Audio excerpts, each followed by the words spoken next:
Hello, viewers. Today is August 20th, 2024. I'm here to continue to share my thoughts and opinions on the U.S. presidential elections 2024. Today, I would like to touch on a couple of news items and then talk about the state of North Carolina. First, from the Democrat side, yesterday we heard the news that Kamala Harris and Tim Walz are going to sit down for an interview with CNN. Dana Bash is going to interview them. So this is a good news in the sense that a lot of Republicans, including the Trump campaign, were criticizing, as well as the national media actually, were criticizing the Kamala Harris campaign as well as Kamala Harris in saying that she is not given any sit-down interviews with anyone in the news media, and she's not taking questions as well.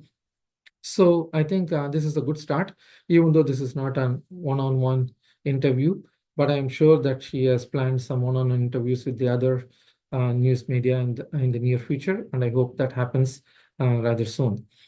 Then the other news item that I would like to briefly touch upon is this the new indictment that Special Prosecutor Jack Smith has just come up with against former President Donald Trump. This is with respect to the insurrection case related to the January 6, 2021 riots. So this is a new indictment, but it's actually is going to supersede the indictment that he already had. And that indictment had several questions, and the Supreme Court said that some of the items on that indictment are not relevant because some of those were taken by the former President Donald Trump in his official capacity. So the special prosecutor is trying to remove those things that are remotely connected to what is being dubbed as an official capacity. So, and then he has come up with this new indictment. This is going to supersede the old one.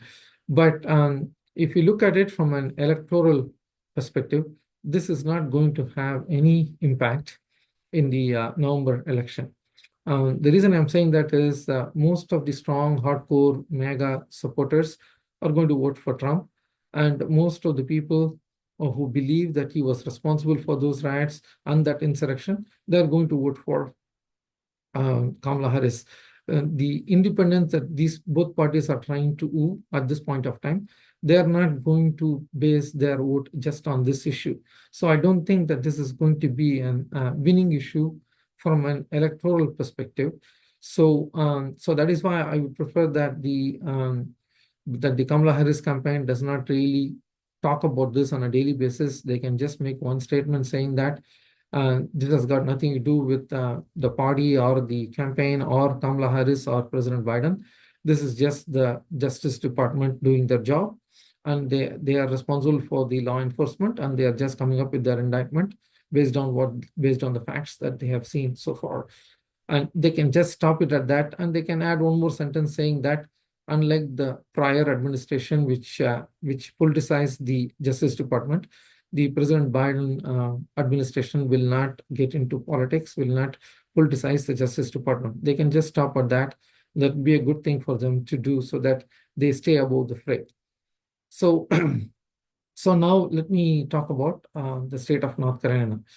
There are a lot of news that is coming out now, even in the national media, that North Carolina is in play, and Kamala Harris is doing very well there, and she might win North Carolina. While I think that she has made a lot of inroads in that state, I still feel that that state is going to be very difficult for the Democrats to pull through. If you really look at it from the year 2000 elections, there was only once that Democrats were able to win North Carolina, that too by a very, very small margin. That was Barack Obama in 2008.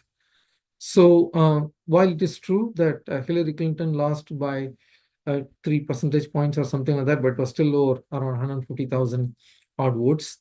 And then it's also true that President Biden was able to narrow that margin significantly, and he lost that state by only 77,000 odd votes. But I still feel that it is going to be a tall order for the Democrats to just make up that margin and win that state. And the reason for that is that just in every other state, former President Donald Trump is doing very well in the rural areas. He is doing much, much better than any other Republican candidate in the rural areas. So if normally a Republican will win a rural county by, say, 20, 30 points, former President Donald Trump is winning by 40, 50 points.